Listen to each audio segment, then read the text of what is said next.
Jordan Bush. I'm the executive director of TGFB Media. And today I am joined by Bondor. Bondor, why don't you reintroduce yourself? Hey, I'm Bondor. I'm love Jesus. I've been a Bitcoiner for a long time. And yeah, I mean, those are the two big things. So Awesome. Okay, so this is going to be another episode of the Against Bitcoin series. We did last time, why in the world should you care what we have to say about these things? And then now we're going to get into our first proper argument. So today, this week, why don't you introduce it for us?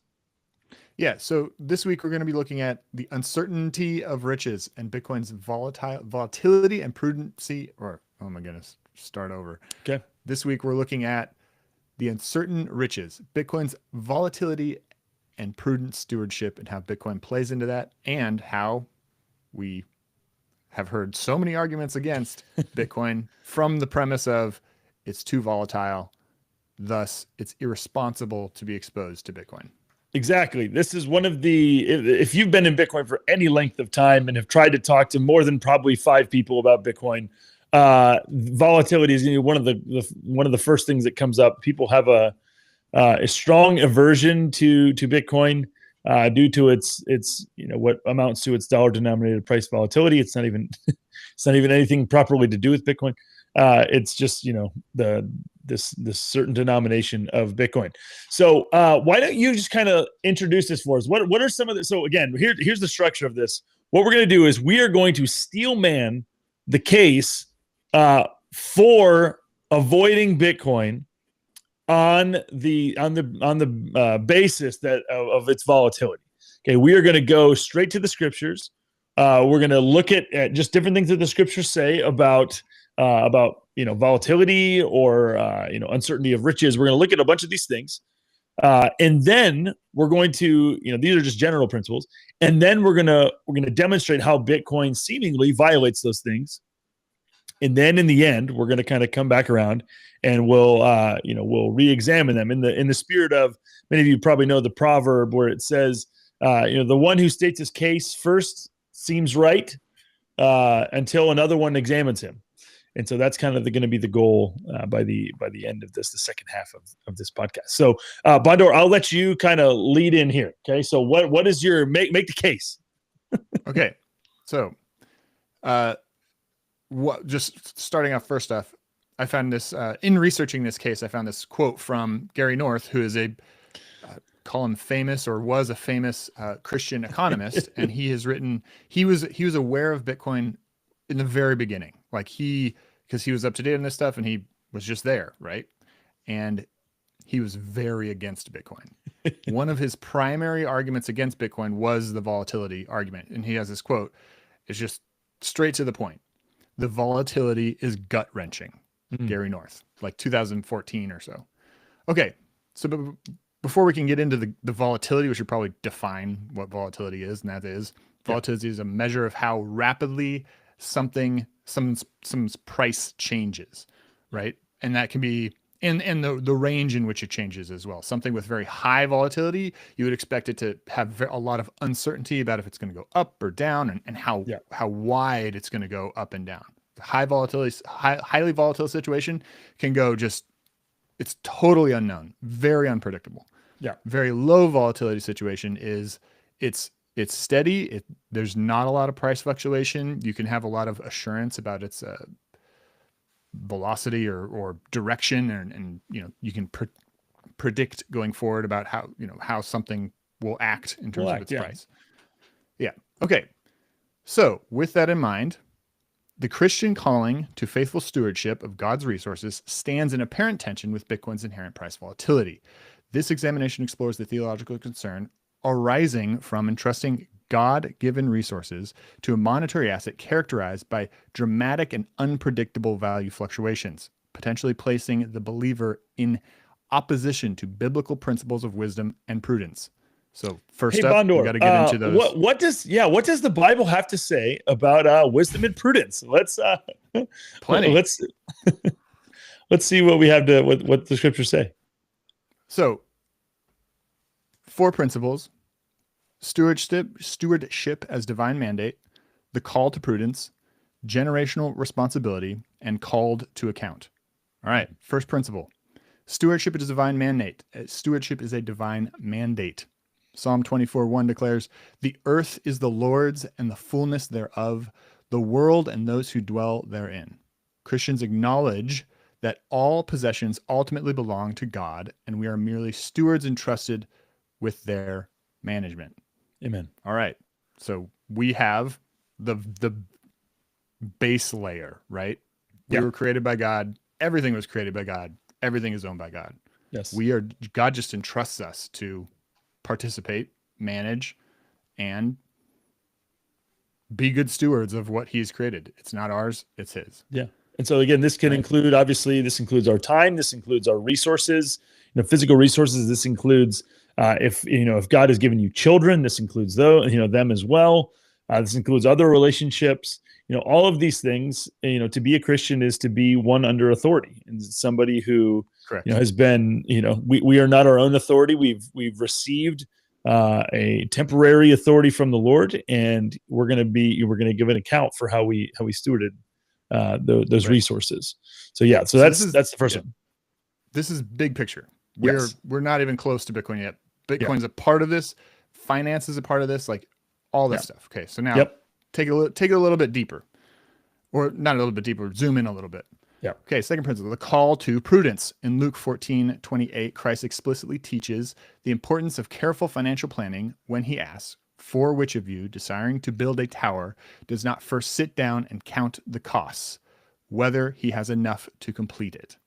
Okay. So this is speaking to long-term perspectives. It's speaking to prudent management, prudent planning, looking at things appropriately and soberly, so you're not wasting your time, you're not wasting resources, you're acting in accordance with good stewardship principles. Yeah, this is not ad hoc decision making. This is sitting down, counting the cost. I believe in this same passage that he describes here in this passage, building a tower. It also talks about shortly after that about like a king going to war. And you don't want to go to war if you don't think you can win the war. Like that'd be a misallocation of resources, which is an interesting way to think about war. But again, all of these things, you're sitting down beforehand, you're taking stock of what's going on, and good stewardship requires that. You don't want to get halfway through a building project or halfway through a war and realize that there's no way that you're going to win. That's a misallocation of resources. And so, Christian prudence requires this. Okay. So third principle, what else? What other things should we have in mind? Third principle, generational responsibility. As Proverbs 13:22 teaches, a good man leaves an inheritance to his children's children, and in which you quote basically all the time. Yep.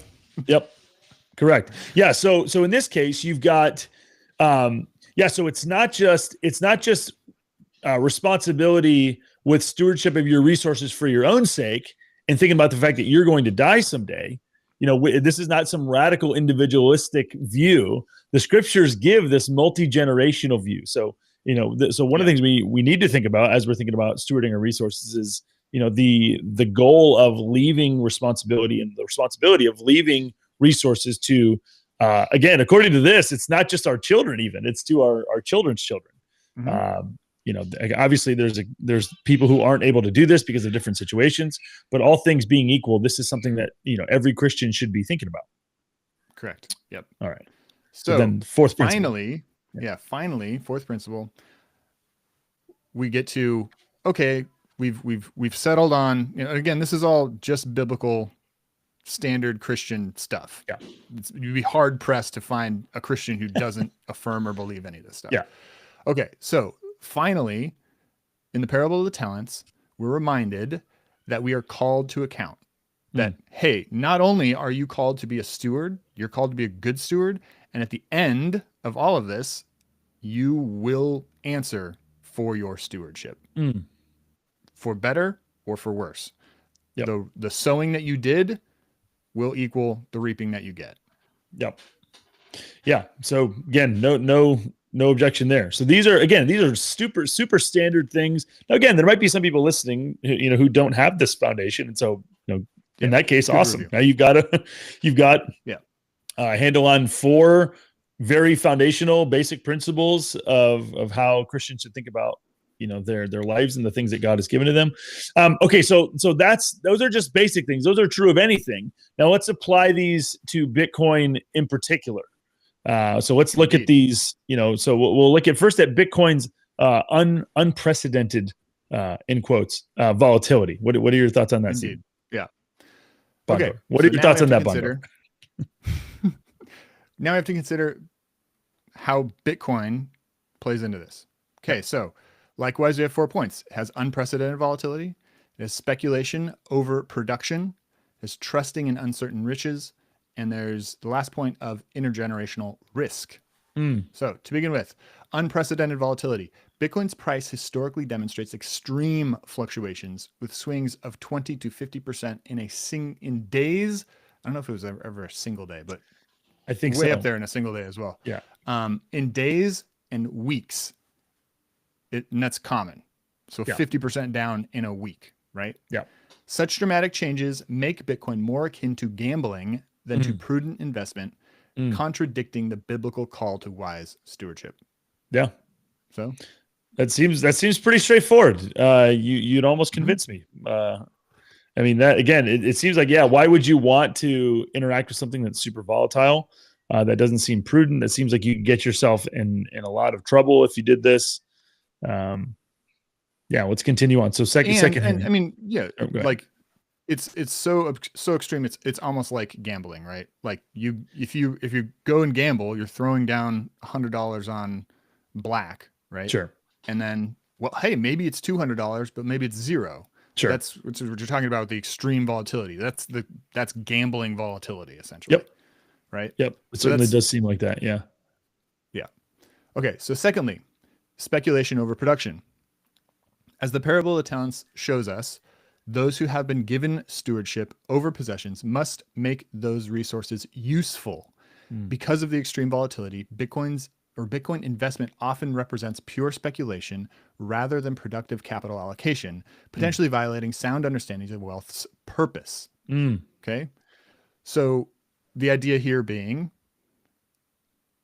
when you invest money, like in a company or something, you are creating, you're giving people the opportunity to create something from the company's inputs, improve the inputs, and create better outputs, improve humanity, etc. Right?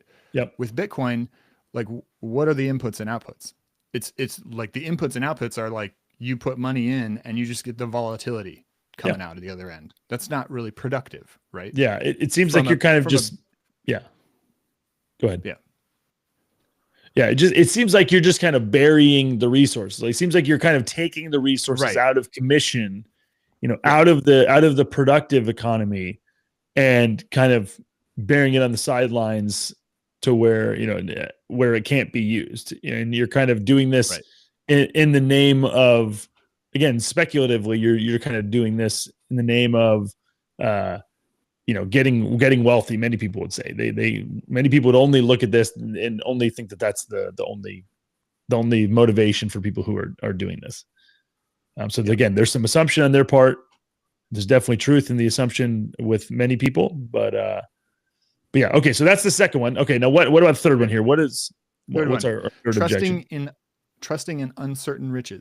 The Heidelberg Catechism teaches that the eighth commandment, which is the commandment, thou shalt not steal. Steal, exactly. Requires that we faithfully labor so that I share with those in need. Bitcoin speculation can reflect a reliance on get rich quick mentality rather than faithful labor and generosity.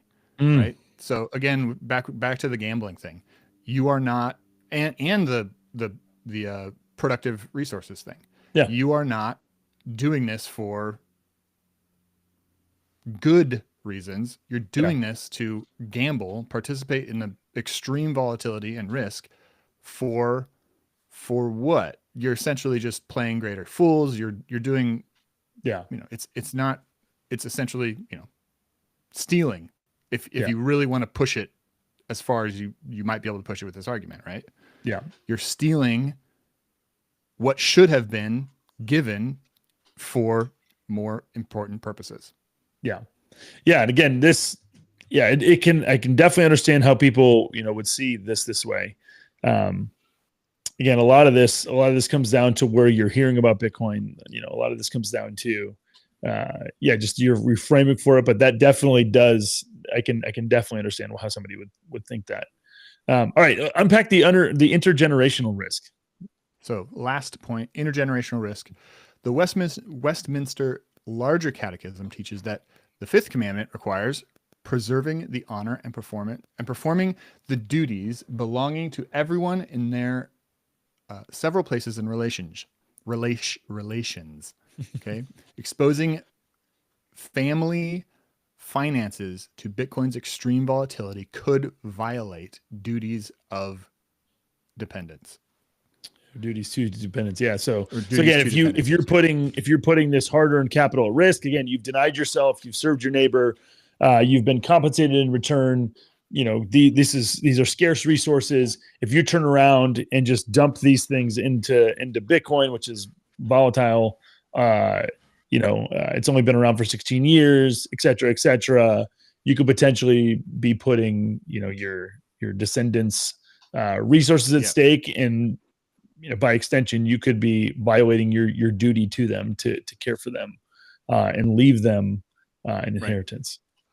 So, in conclusion, it seems that Bitcoin should be rejected on these biblical grounds.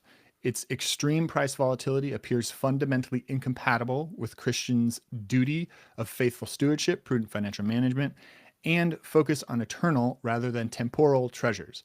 The volatility of Bitcoin stands in opposition to prudent biblical stewardship. So there we have it. I mean, pretty bulletproof case, if you ask me. I just sold all my Bitcoin. Okay, so again, the one who states this case first sounds right?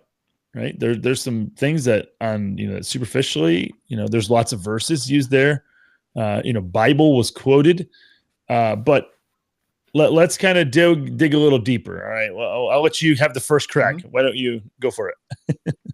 So, like, as mentioned, there is legitimate truth in this perspective, right? And from what I see, there's two things that are true. First, biblical principles are true. So we're not here to refute any of those. Spoiler alert. Those are, spoiler alert. Those are correct. We're here to employ those. We're here to fulfill their purpose and their needs. Okay. Everything is God. We are stewards. We are to stewards God's creation, and on the longest time frames we can manage using the most prudent means available to us. Okay, so that's the first point, irrefutable in terms of our context. Secondly, volatility is scary or even dangerous. That's true.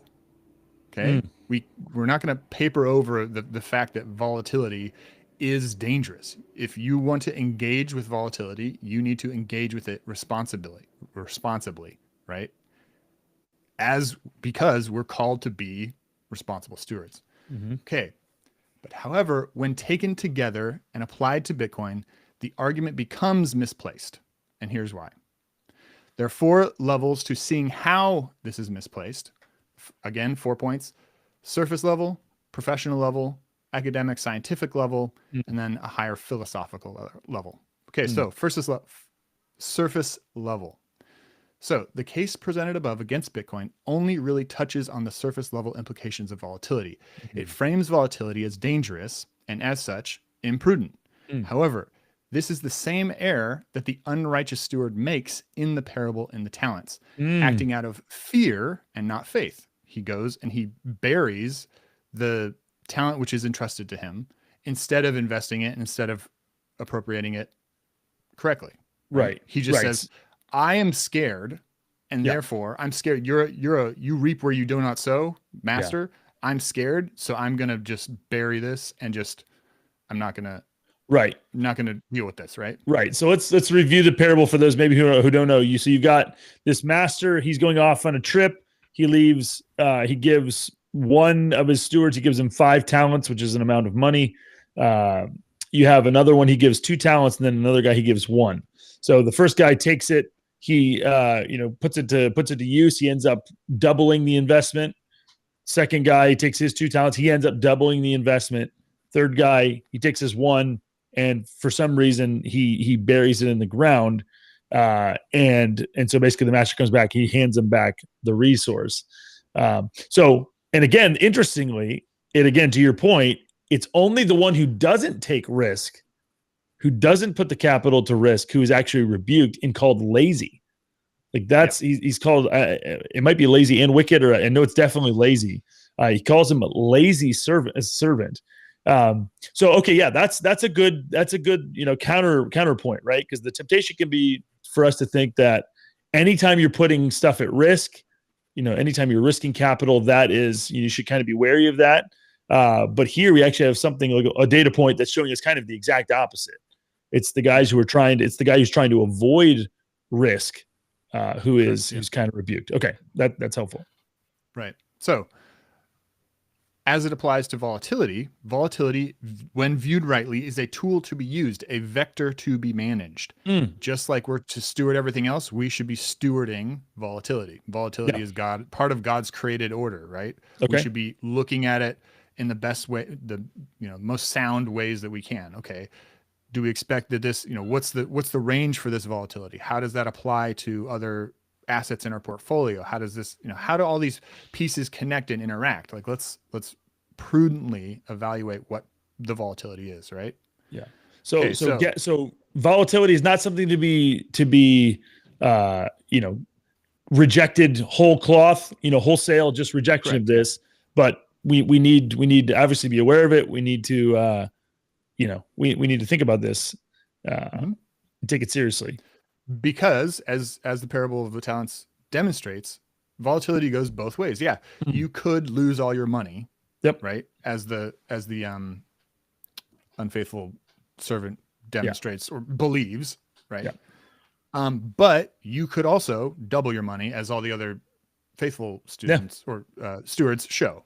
So you have to figure out how to use and employ the volatility appropriately.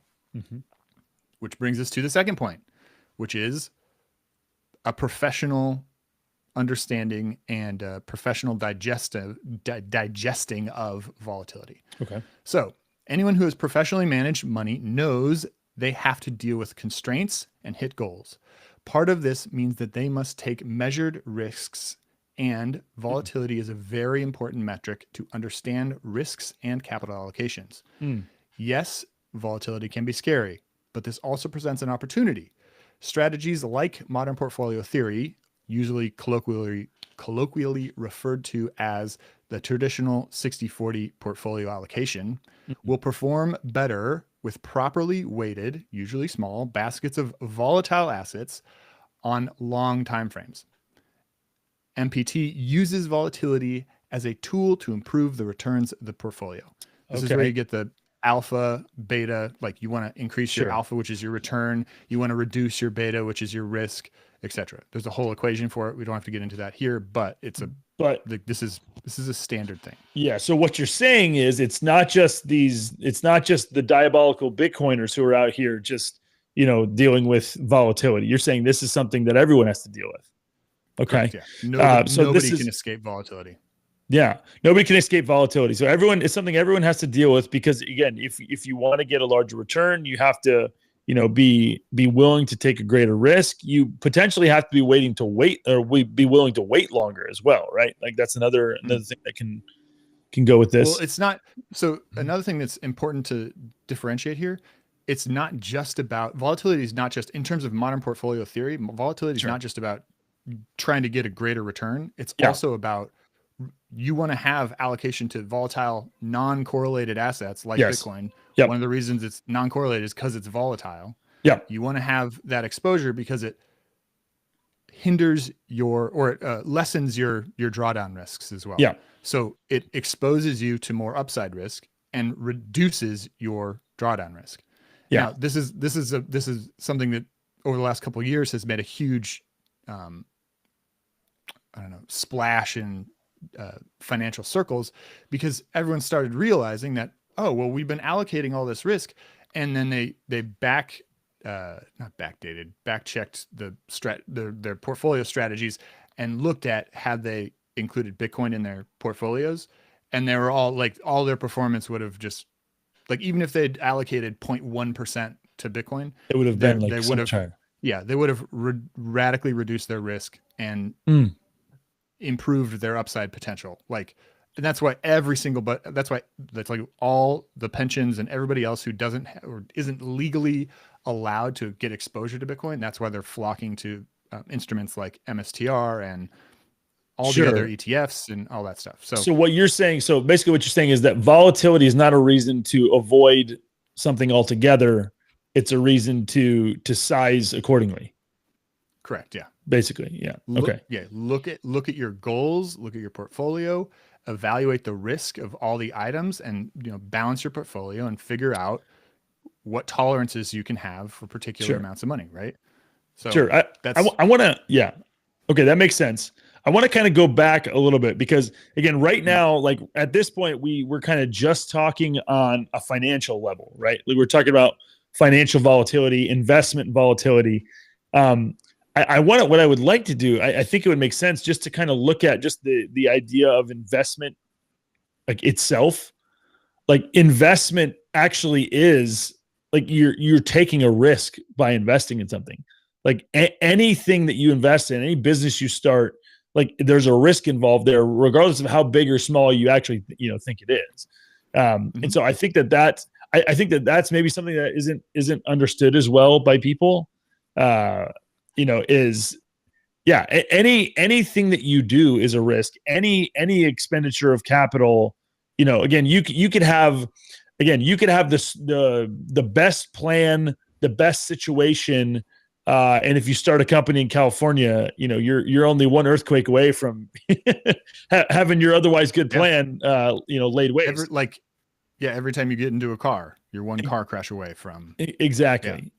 And so I think so again, that's an example of like you're making every choice you make is an investment.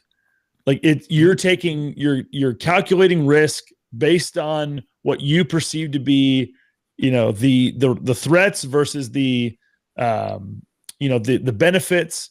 I really think that's something that people they think about, they see it really clearly with Bitcoin, but maybe they don't see it, the ways they don't see there's other things all around them that are also very volatile that they're just very comfortable with. So I think there's two main things that when I talk to people about this, I bring up. So one of them is having kids. Okay. So, because again, if kind of our thought, right, is all right, well, volatile things are risky. And so God, probably wants us to avoid risk. It's like, okay, that's intuitive to a point, but we've seen through the parable of the stewards that it's not just that simple. But also on top of that, it would be helpful to see maybe some other examples where again, God sanctioned, God created, God ordained ways in which God calls us to assume risk or assume to participate in more volatile things. So the two things that I always talk about are, one of them is having kids. Okay.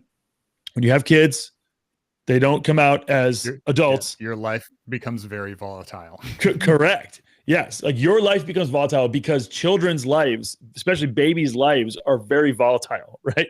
Like they don't come out as adults who you can reason with in the same way that you can reason with many adults. They come out completely unable to reason. They come out completely unable to communicate outside of in intelligible ways. They can't communicate with words. They communicate with noises and with bodily functions and all these kind of things. Yeah. And so again, so if you're thinking about trying to avoid volatility altogether, then you would think it would make sense to just not have kids, because of the volatility, what it would require of you. Again, you can't be as reliable as a worker if you have, depending on what your job is, if you have kids, just because of their volatility. And so this is actually why lots of people make this argument to not have kids. We have lots of people in younger people who are choosing to forego having children because of the volatility, because of the cost, because of how they would have to put off being productive in other ways in order to have kids. Were you going to mention something? Yeah. Oh, I mean, just they also like you can take that to the nth degree argument from absurdity, right? Yeah. If you really want to completely eliminate all volatility from your life, you're going to have to stop driving, clearly.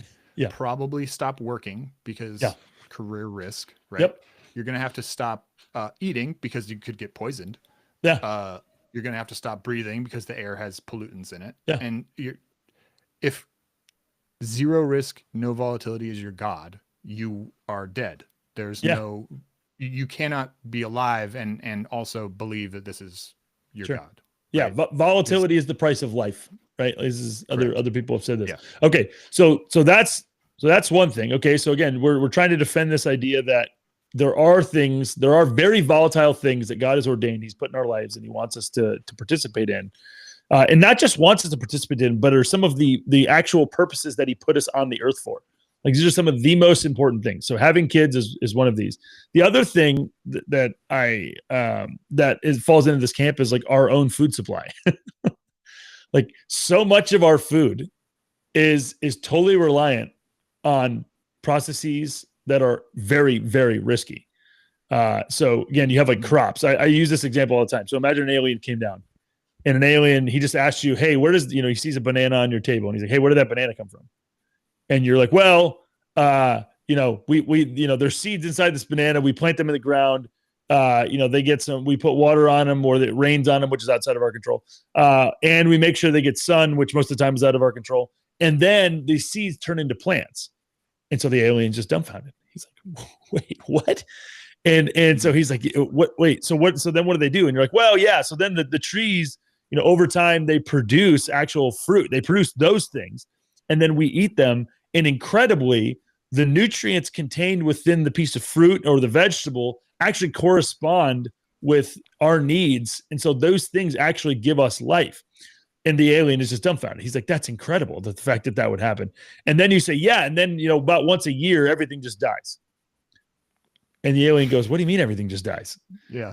And you're like, no, yeah, everything just dies. And he goes, well, I mean, what? Well, then how do you live? And you're like, well, no, we harvest the fruits or the vegetables. We can can them. We can preserve them in different ways.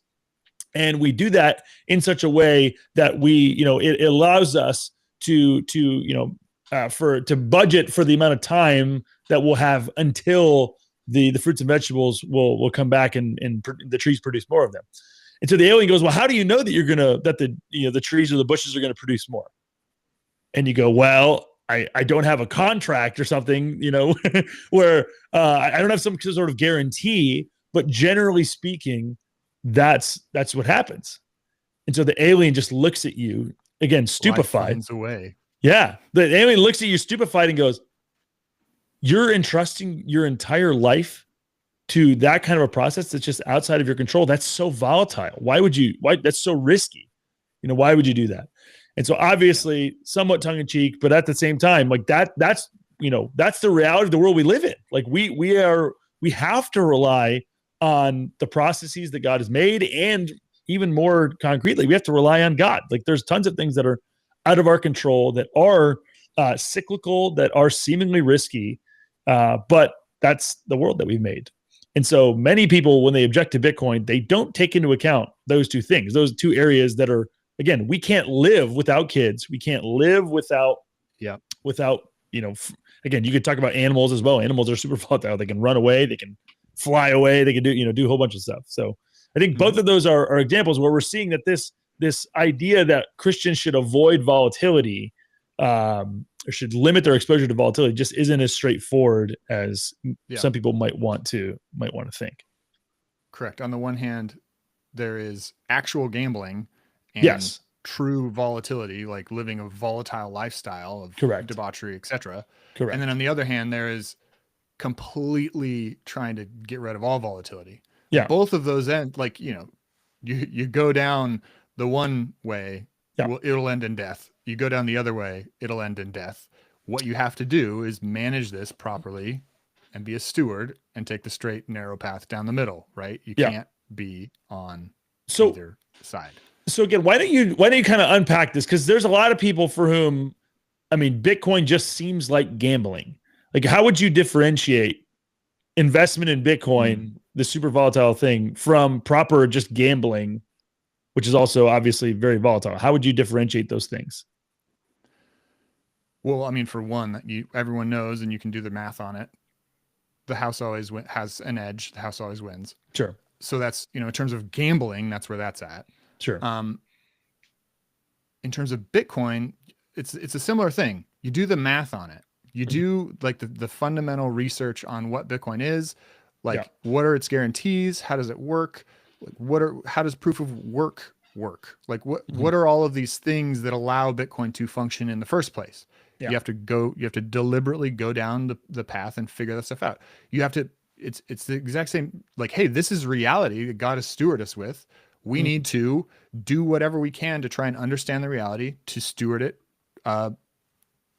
appropriately, right? Like you can't just like look at it and be like dismiss, because that's not proper stewardship. Like, come on, you have to address things appropriately. And like, I'm saying this not as somebody who's like always gets it right. Like when I first encountered Bitcoin, the first thing I did was dismiss. Like that's the most ridiculous idea I've ever heard. Right.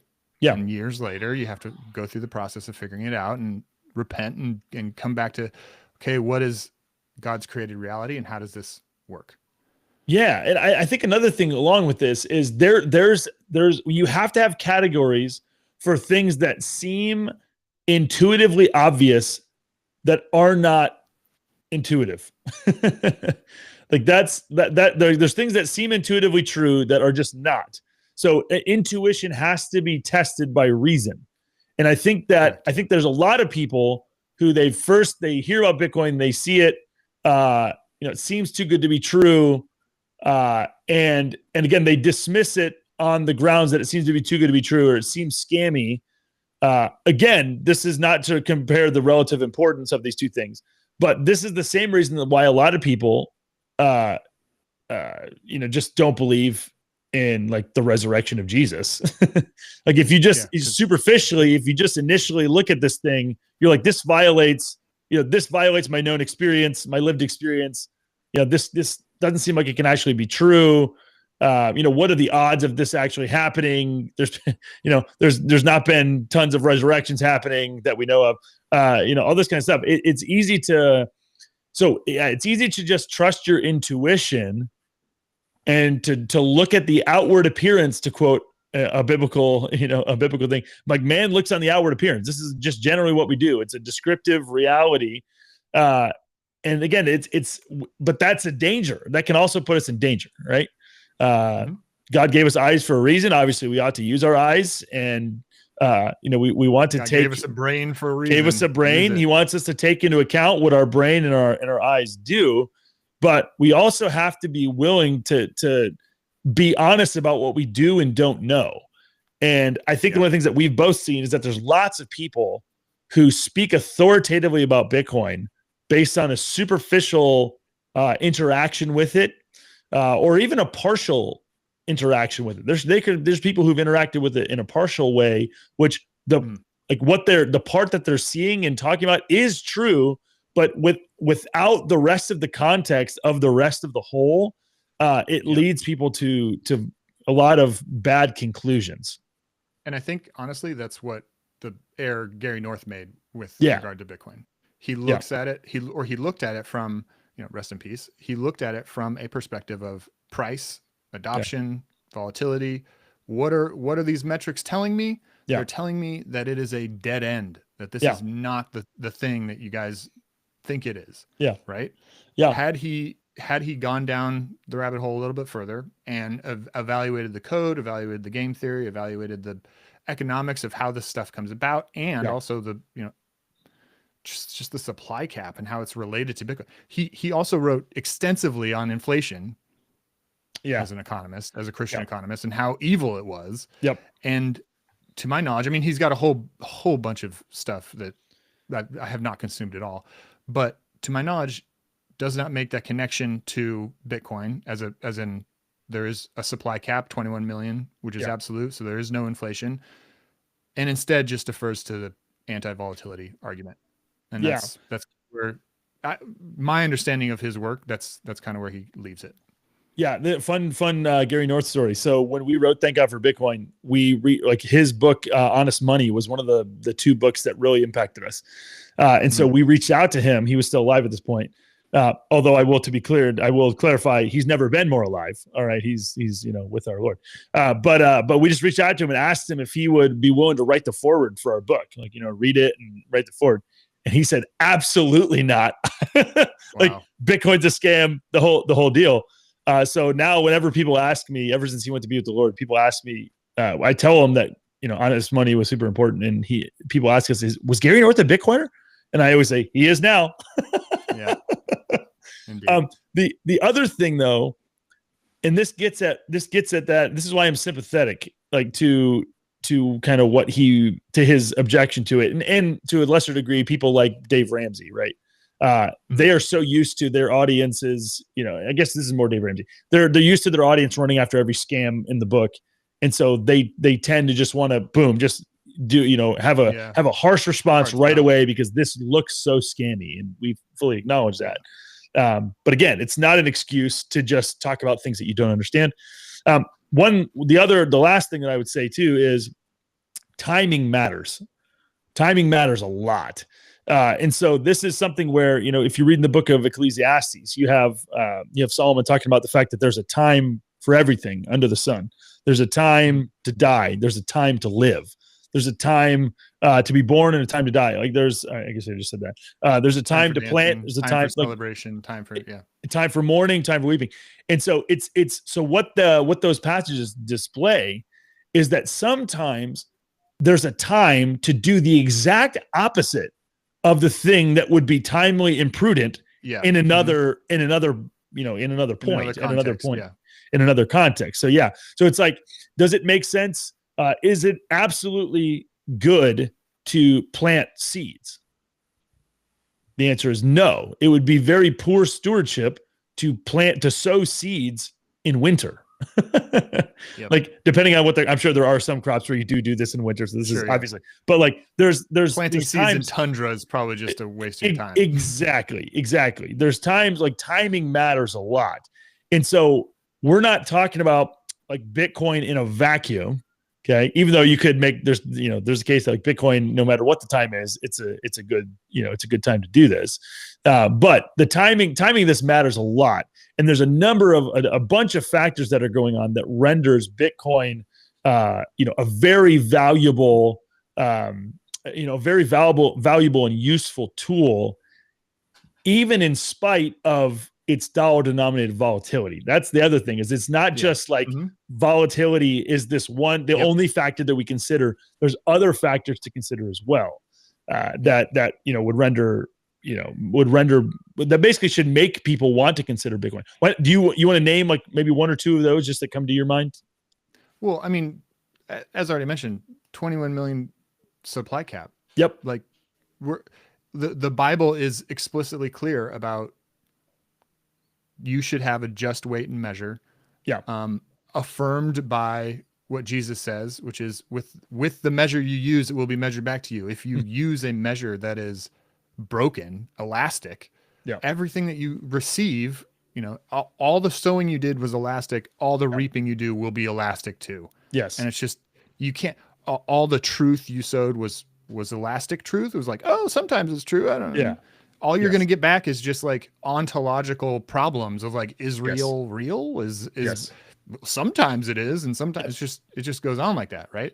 Yep. So 21 million hard cap supply that, people will fork Bitcoin and whatever, but there will always be a contingent of people who will not fork, who will stay on the 21 million because it's ethically correct and moral to do. Consequently, there will always be 21 million unless nobody has any ethics anymore. But I really strongly doubt that conclusion, right? The odds of that you kind of can't be a Christian and think that way. So yeah, and then you get into all sorts of other problems. Well, God just stops saving people. I don't know. It's really tenuous ground. Yeah. So yeah. So I mean, so again, we could go into a whole bunch more examples. But again, I think that's useful, and I think because again, it's questioning the underlying assumptions, right? The assumption is that volatility is wrong. volatility is Yes. bad. And again, we just Right. demonstrated a number of ways in which volatility is not just normal, but it's what God is, not just Yeah, okay. it's a It's part of also it's a part yeah. of the universe that God created Yes. and has entrusted us to steward. We need Yes. to face our fear about volatility and Yep. do so prudently. Like, Yes. don't just run in, do your research, figure stuff out, be like allocate appropriately, like continue Yeah. to do research, continue stuff out, continue to balance, like suss out what people say, do research. Sure. Again, it's just, yeah. 100%. Okay.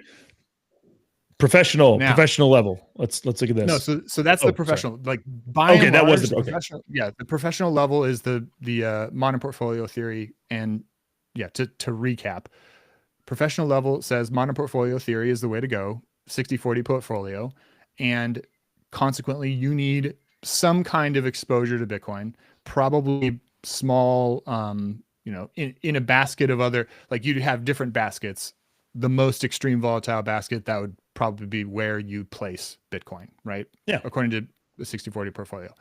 However, the next level is the academic and scientific level, which is people went through, particularly Taleb, went through and started really trying to define volatility and how do we actually measure these risks?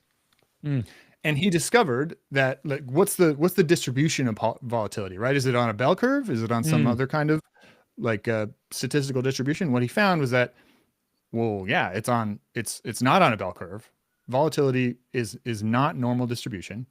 It has very uncharacteristically weird distributions. Part of those distributions are a phenomenon called fat tails, right? And fat tails are, if you have your standard normal distribution, your 98%, you're going to have, like, once you get to 90, like, or 3 standard deviations, it's going to have 0.1% chance of happening, etc. But a fat tail basically says that, no, once you get into like 3 standard deviations, but then you get into like 7 standard deviations, the probability starts to go up again because you're now talking about risks that are like outside the system, existential risks to whatever the system is. Okay. Yep. And those happen to be much more frequent than our mathematical models suggest. Like 9/11. So yeah, what are some examples of those? That's a big, like 9/11. It's a big thing. Sure. JFK assassinated. Like all of these things, kind of like the world changes. Yes. Systems change, and all of a sudden, like how do you deal with the new world? Like this is a new world order. A company, like their CEO is assassinated. Well, the whole company is different now, right? Yeah. Or it's revealed that there's a whole bunch of fraud at a certain company. Totally different paradigm. The stock will literally just go to zero in one day, right? But Taleb's famous example of a fat tail risk event is the life of a turkey. The life of a turkey is like pretty good. Yeah, I'm improving. The sun's out. I'm getting tons of food. Everything's good. And then the day before Thanksgiving, he's gone. There's no way for him to see that coming. It's just that your life is over. That's it. Yeah. The systems that you believed and trusted in are gone. Okay. Yeah. So that's the idea of fat tails. Now, this idea, and Taleb rigorously did this. He actually wrote a paper on this, a mathematical paper that basically says, "Hey, these fat tail risks are bigger than we suspect." First of all, I love what we're redeeming Taleb to the Bitcoin community. This is, we're going to get lots of hatred in the comments, but oh yeah. So basically, he wrote a paper that invalidates modern portfolio theory because modern portfolio theory does not, and I'm totally butchering this. I'm sure there's a much more scientific way to put it. Modern portfolio theory does not account for fat tails, and fat tail risk is the thing that can really just wreck you, gut a modern portfolio theory portfolio. That's why there's a lot of, debate in the finance world. Like, should we really do a 60-40 portfolio? Like, is that, prudent anymore? People are actually having these discussions about this stuff.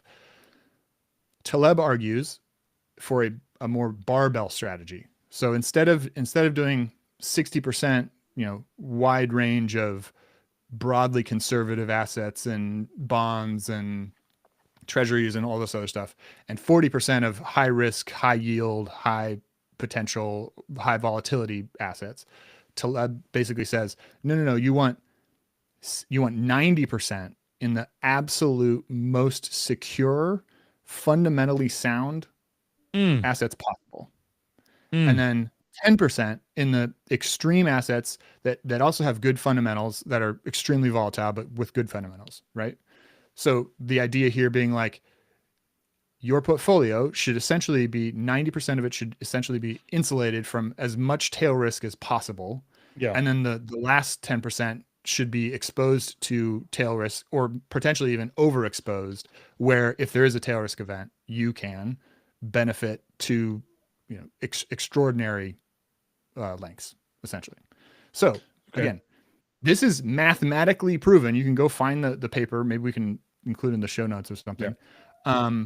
But this is the highest, as far as I'm aware. Today is April 16th, 2025. No one has been able to invalidate this theory. So this is the premier, as far as we can go with human prudent stewardship and understanding about how to allocate resources. Again, 10% ultra volatile, good fundamentals, and 90% ultra secure, good fundamentals. Again, this is where we're going to get into some. Again, you get to these points in certain points in history where all of a sudden everything gets redefined. So now, again, the assumption from Taleb is that treasury bills, physical cash, these are the bulletproof standard, right? Like this is an assumption that's grounded in the idea that nations are these glorious, immovable things, right? Like they're going to outlast individuals. They're going to outlast companies. This is the thought, and this is largely true. Okay, this is largely true, but there is a fat tail. Like there is tail risk with these nations themselves, or more specifically, first of all, there is the nation itself, but then there is the currencies of these nations, which, if you look at the history of that actually isn't, that's a known commodity too. In the case of lots of Latin American countries, their currency fails every 13 to 14 years. So, trying to act like all bonds or treasury bill or all these kind of things are created equal, that could easily get you into big trouble as well. And so, so again, it's like, okay, if we agree that 90% of assets should be in extremely conservative investments, the question is, well, what denotes an extremely conservative investment? And again, I think that a lot of us would make the case that it's essentially gold, like treasuries and real estate, and maybe cash. Cash, obviously, in an inflationary environment, you want to limit your cash exposure. But essentially those three, right? Like gold, real estate, treasuries, American treasuries. Now, with that being said, with gold, right? We have Elon talking about finding mining asteroids, or again, they just found some giant amount of gold, and I believe it was China. And so again, you've got this. We know that there's tons of gold that's still out there, and so with the more gold that you find, like the more that there's more supply, and so then the value can, the value of it can basically the supply can rise to meet the demand, and so then that can kind of provide reach an equilibrium there. With real estate, again, these things are taken for granted that they're just obviously valuable, and again, that's true to a point. There's also risk inherent there, right? Like there's risks of eminent domain. There's risks of, there's environmental risk. There's all kinds of things that could, cost of upkeep, property tax, 100%. Yeah, you're a tax slave effectively, unless you live in great states like Florida or Tennessee, some of these other glorious places where they are taking action to get rid of those kind of things. So in the case of gold, that's one of the things where generally you have to pay for some place to store it. You want to, there's just association. And then you have to like considering gold in particular. Well, let's consider a nation state collapse risk where, but now we have to flee the country, right? Yes.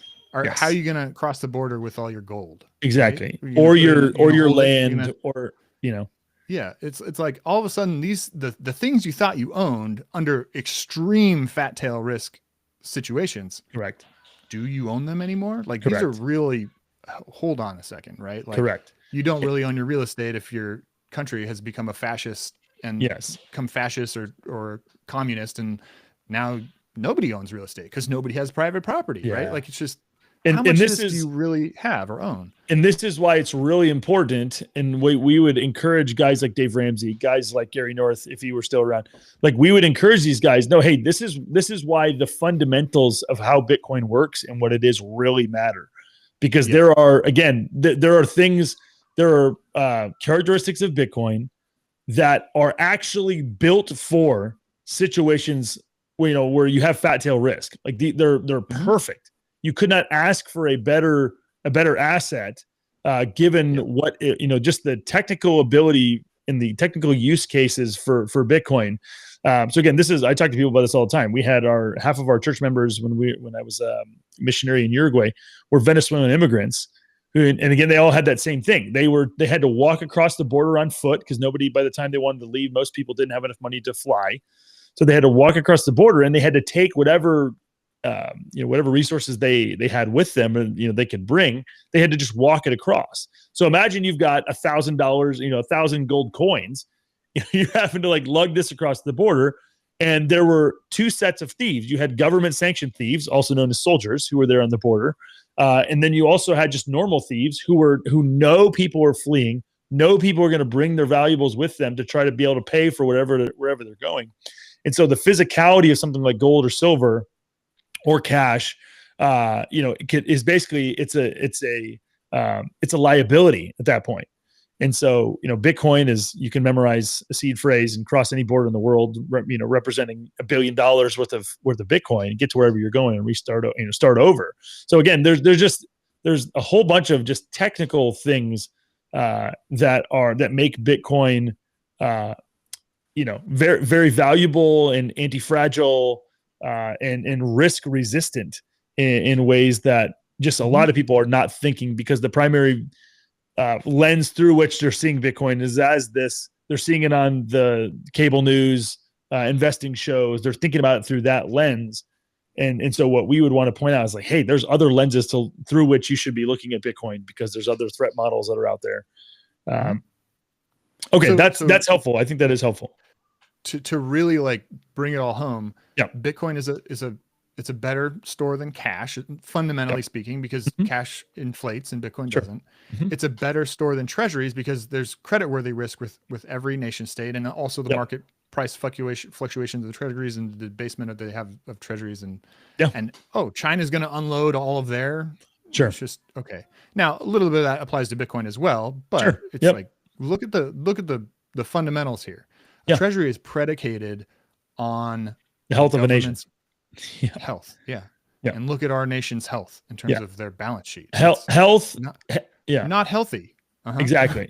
Look at their balance sheet. It's that. So there's the actual health, but then there's there's the perceived health, right? There's the trust of the nation, and so treasuries. Again, a lot of these treasuries are being held by nations, like other nations, and so and this is a cyclical thing too. Is you have periods of high international interdependence and trust, and then historically you have periods of low international trust where there's much more of a nationalistic emphasis.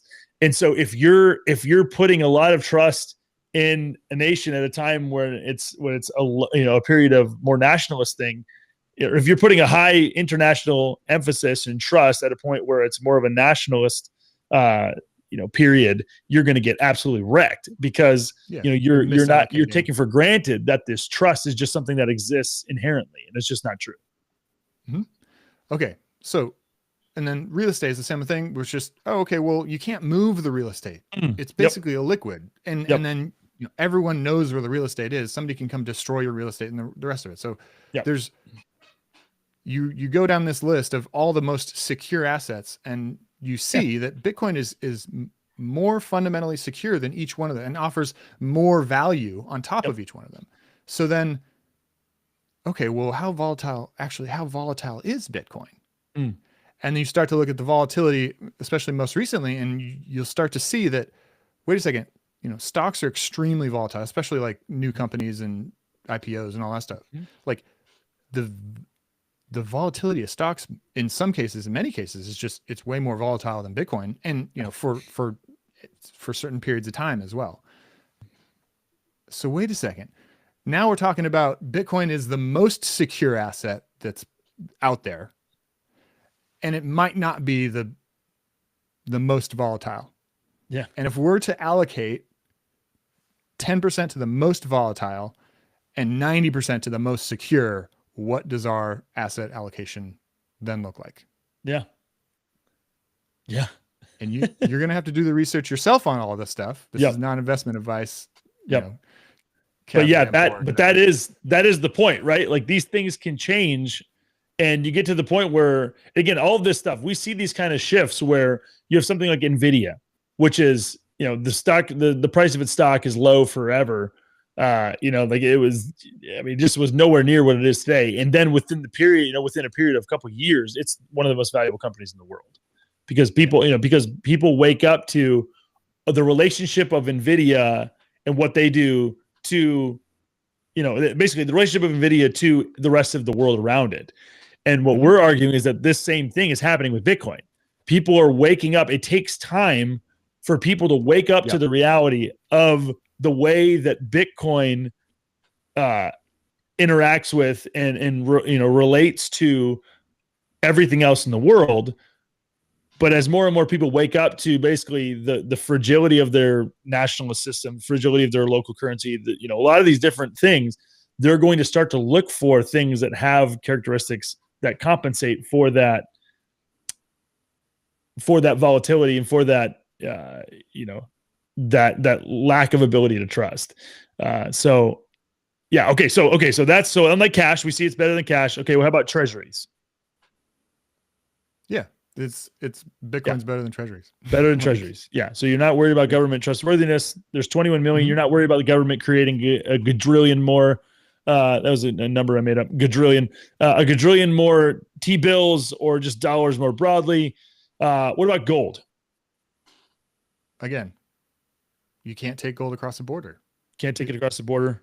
Okay. Gold does not insulate you. Gold insulates you from inflation risk, but it doesn't insulate you from nation state collapse risk. Sure. Right? Or various other counterparty risks with, well, somebody's got to storm my gold and the rest of that. Yeah, you have to really to really summarize the whole point here. It's okay. Bitcoin eliminates all counterparty risk through self-custody while providing resistance to confiscation that neither treasuries for call risk, gold, Executive Order 6102, which is, we could get into that if you want, and real estate, which cannot be hidden or moved, can match. Yeah. So Bitcoin is essentially an unmatched. There's no competition for the qualities that Bitcoin brings to the table in terms of security and fundamental value. Sure. Now, when measuring stability at the fundamental root protocol and monetary policy level rather than short-term policy, Bitcoin emerges as fundamentally more conservative than any other asset out there. Mm.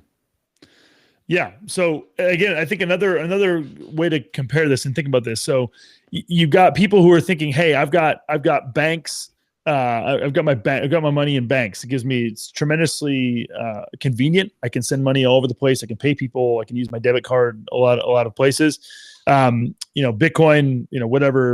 Again, why would I need Bitcoin? You can still look at this like, hey, you still need permission. Like these are a bank, cash, these are, I guess cash, if you're holding cash, that's one thing, but like you're still required to get permission if you're going to use your bank account. If you're going to custody your gold somewhere else, you still need permission to go get your gold. The only way to have access to these things, to guarantee access to these things when you want them, is to custody them yourself. Which again, that involves taking responsibility. And that is, that can be scary, that can be risky. But it's basically like this. The way that I would, it's basically the argument for owning guns, even though police departments exist, right? So like you could just you could choose to own no guns, and you're just depending on the police to come help you if somebody tries to break in your house. You're depending on them. And again, up to this point, that's probably been a pretty, at least in the United States, a pretty trustworthy thing. You could easily demonstrate how all over the world that's not anywhere near as good of a sure thing of a bet that you should be wanting to do. But in the same way that there's many people who they think about guns and they're like, hey, I want to own my own guns, so that, again, because what's the consequence of not having guns? There's a time factor. Okay. There are guys who have guns who, are theoretically going to deploy them in your favor, but there's a separation period of time depending on how far away they are. So having your own guns gives you immediate access to the benefit of guns without having to wait on the time factor. Bitcoin is very similar. Like, Bitcoin gives you access to the security that banks provide without the needed trust, and you have the immediacy. You can custody it yourself. You can do it in a secure way, rather than guys with guns in thick walls that banks have. You have cryptography and things like seed phrases. So again, these are beneficial things. They take time to understand. We're not trying to say this is the easiest thing in the entire world, but if you're smart enough and capable enough to be listening to this podcast, you are smart enough and capable enough to understand and use Bitcoin. Okay, so let's bring it all home. Yeah. Going back to the very beginning, is volatility an argument against Bitcoin? We assert that it is not. That volatility is a good thing when managed appropriately, when stewarded well, when evaluated and applied across your assets and your needs and desires, and how your stage of life and all this other financial advisory kind of stuff that we didn't get into at all. And Bitcoin plays a very key role in that matrix situation, right? Bitcoin plays a very key role in that setup. It says, I'm volatile, or at least for now I'm volatile. I'm not correlated with many other things, and consequently, I provide a particular value that other things just cannot provide. On top of that, there's a fundamental, very secure, very unvolatile nature of Bitcoin that really should be evaluated on its own terms, just from the technical fundamental premises of Bitcoin. So, yeah. I think one last thing with that is, again, the same thing. Like, we could compare it to kids again, right? It's like, all right, if you're basically saying, hey, kids are super volatile, they require a lot of time, I'm just not going to have kids. I'm going to avoid the volatility.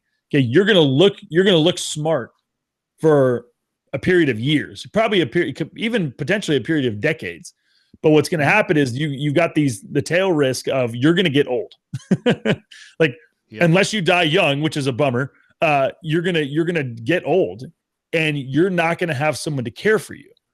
And theoretically, and like historically, this has been one of the big reasons to have kids, is because everyone knew that you're gonna likely get old, and you need someone to care for you when you get old. Now, the way that most people are compensating for this tail risk today is they're planning on going into like a nursing home, or you're planning on doing these kind of things where you're depending on convincing other people, you're convincing strangers to care for you because you give them money. And the problem is that money that you're denominating, paying them in, for most people, is fiat currency, which governments are creating more and more units of. And so basically the cost of this kind of care for you or your loved ones is going to be exponentially increasing. And so a lot of these things, like this needs to be something you're thinking about, because there is real tail risk that most people are not even evaluating remotely correctly. They're taking for granted things that, again, there is plenty of historical evidence to demonstrate that these type of situations that we're in do not last. They are doomed to fail because of these fatal decisions and like choices, trade-offs that they're making. And so again, we care deeply about the church. We care deeply about God's people and his kingdom coming and his will being done. And again, there's tons of evidence, where God's work is, in a human sense, hindered by these type of things. Obviously, God is using all things. He used the death of his son, like to bring glory to himself and in the world. So we don't doubt, debate any of that kind of stuff. But again, there is real harm that is done through ignorance of by ignoring the way that God made the world to work, and through ignoring submitting our lives and living in accordance with that way of living. Volatility is a gift, just like everything else God has given us. So. Yes, and gifts can be abused, but that that is not a reason to avoid it altogether. To bring it all back around to the parable of the stewards. I'll give you the last word, Stephen. Anything? I'll give you the last word, Bondor. Anything else you want to add? Volatility is a gift. Just hammer that home, because Amen. it's part of God's created order. So you can't avoid it. You got to face it. Love it. All right. Thank you guys so much for joining us for another episode of the Against Bitcoin series on the Thank God for Bitcoin podcast. Bondor and I will be back next time. Do we want to give him a little preview, Bondor? Do we want to let him know what we're cooking up in the kitchen? Touched on it today. It's the render unto Caesar, Bitcoin's subversion of government authority. So this is going to be a good one. What are the authorities here, and how does Bitcoin play into that? We like that. Okay, so look forward to that. Oh, what'd you say? Coming up next. All right, yeah. So you have that to look forward to. That should be out next week, and then we'll go from there. We're grateful for you. Again, by the time this comes out, we will be probably just a couple of weeks away from the TGFB Friends and Family Barbecue out in Vegas. We're not doing a full-on 2-day conference like we normally do. We had a bunch of our core TGFB folks who just basically were like, hey, we're not too crazy about doing a big thing in Vegas. People have histories, people have pasts that include addictions and all kinds of stuff. And so they just weren't crazy about doing that. So we said, all right, let's do something a little bit different. We're going to be there. A few of us are going to be there, for a whole bunch of different reasons. So we just said, hey, let's do something different. Let's do like a lunch. So it's going to be a barbecue, brisket, pulled pork, all the fixins, wine. Ben Justman of Peony Lane Wine is going to be there serving and selling wine. So again, we'd love to have you. You can find out more information via the pinned tweet on our TGFB Twitter account, or you can go to tgfb.com/store. You can get yourself a ticket there, find out more information. We are grateful for you. We'd love to see you there, and we'll see you on the next episode of the Thank God for Bitcoin podcast.